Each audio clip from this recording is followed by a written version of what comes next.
This is a story about a boy named Chinedu who lives in the eastern part of Nigeria. In a small village, where the sun painted the dusty roads in shades of gold and orange, there was a little classroom.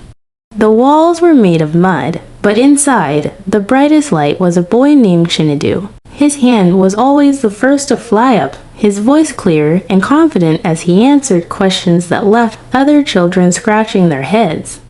Oh, how his parents' hearts would swell with pride.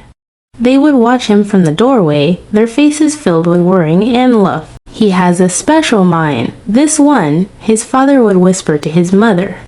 "A mind that can take him far," but their pockets were shallow, and the weight of school fees fell heavier than a bag of yams after a long day harvest. They knew his brilliance was a gift, but one they feared they could not afford to nurture. Soon, the bright light of the classroom faded for Chinedu. Instead of books and chalk, his hands learned the language of grease and metal. He found work at a small mechanic shop on the edge of the village, a place filled with the smell of oil and the sputtering sounds of old motorcycles. For years, he worked under the hot sun, his clever fingers learning to coax life back into tired engines. He was a good mechanic, honest and hard-working, and the villagers trusted him. But as he wiped the sweat from his brow, his eyes would sometimes drift to the horizon, to the road that led away from the village. His heart, you see, still remembered the hunger for something more. And so, one day, with his parents' blessings and a small bag of belongings, Chinedu followed that road. It led him to the city, a place of noise and endless motion, so different from his village. He found a job in a much bigger workshop, a place where cars, not just motorcycles, are brought in to be fixed. The city was a lonely place at first, a river of strange faces. But one afternoon, a new face brought a gentle current into his life. Her name was Ngozi. She was a university student, her eyes bright with the knowledge he had once craved, and her smile was as kind as the first rain after a dry season. Ngozi's car had broken down, and she had been pointed towards the quiet mechanic in the corner. As Chinedu worked, she spoke to him, not with the arrogance of some city folk, but with a gentle curiosity. Soon she told him about scholarships available, since Chinedu complained of sponsorship. Chinedu listened, his heart aching with a familiar longing. But he only shook his head and gave a small, sad smile. "Ah, Ngozi," he said softly, his voice barely a whisper above the clang of his tools. "Look at these hands. They know nuts and bolts, not books. I am too old now. The mind is like a muscle, and mine has been lifting engines, not words. It is no longer sharp enough for school." But Ngozi did not see an old mind. She saw a good man. Their friendship began to grow, watered by shared stories and easy laughter. She would bring him food, and he would teach her about the heart of an engine. One sunny afternoon, as they worked together to fix her car, their laughter echoed in the workshop, a beautiful sound that turned the heads of the other mechanics. In those moments, Chinedu felt his heart do something it had never done before. He was falling in love with this kind, educated woman who saw the man, not just the mechanic. With a heart full of hope, he gathered his courage and asked for her hand in marriage. But his world came crashing down when he met her parents. They looked at his calloused hands, his simple clothes, and they saw only a poor, uneducated mechanic. "Our daughter," her father said, his voice cold and final, "will not marry a man who cannot offer her more than grease under his fingernails." The rejection was a wound deeper than any he had ever known. The city, once a place of promise, now felt like a cage of sorrow. With a heavy, determined heart, Chinedu packed his bags once more. He moved to another, smaller city, a place where no one knew his name or his heart rate. With the little money he had saved, he opened his own small workshop, a humble place he built with his own hands. It was there he met a gentle woman, one who saw a king in him, and they married. Life began anew. Soon, the sounds of his workshop were joined by the sweet laughter of his two children, a boy and a girl.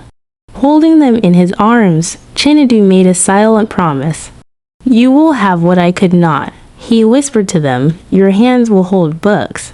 Your minds will fly. I will make sure of it." Ngozi, on the other hand, had married the kind of man her parents had wished for, an educated man with a university degree. They had 3 beautiful children, but life is never as simple as expected. The good job her husband was meant to get never came. He searched and searched, but the city was full of educated men just like him, all struggling for the same few opportunities. Ngozi, who had dreamed of a comfortable life, found herself working tirelessly, juggling her job and the needs of her children, her face filled with a permanent look of worrying. The weight of their struggle eventually became too much, and they were forced to leave the big city, moving to a smaller, more affordable town, the very same town where Chinedu had rebuilt his life. Years passed, like seasons turning. One afternoon, a car pulled up to Chinedu's thriving workshop. A woman stepped out, and for a moment, time stood still.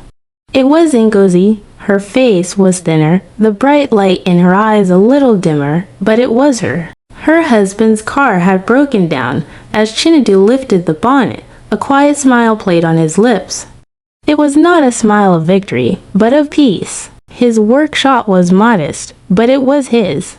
It was built on his sweat, his skill, and his resilience. It was feeding his family and sending his children to a good school. As he worked, they talked.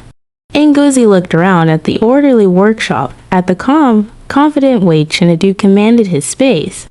He told her how his life was simple, but full. "I am not a rich man," he explained, his voice steady and calm, "but I have enough. And when I see someone whose struggles are greater than mine, I help in any way I can. That is my wealth." He spoke of his children, his pride evident in every word. "They will go to school," he said, a fire in his eyes. "They will become somebody. My parents did their best for me, and I am better off than they were. I must do my part so my children can be better off than me." Ngozi's eyes filled with tears, but she did not hide them. She spoke of her own life, of her husband's tireless efforts to provide for them. "He is a good man," she whispered, her voice thick with emotion. "He tries so hard, and I love him for it. It breaks my heart to see him struggle so." In that moment, they were not a mechanic and a university graduate. They were just a people, sharing the truth of their journeys, understanding that life's path is not always straight. That evening, they both went home to their partners, their hearts full. They spoke of the past, of dreams lost and found, and of the complex reality of life, especially for those not born with a silver spoon. As the sun began to set, casting long, gentle shadows, Chinedu sits outside his home. The sky is a blaze of orange, pink, and purple. His 2 children are with him, their small heads bent over a book as he patiently teaches them, his finger tracing the words. He looks at their eager faces, and his heart fills with a love so deep it feels like it could hold the entire sky. He would not deprive them of their dreams. He would build their wings, even if he himself could never fly in the same way.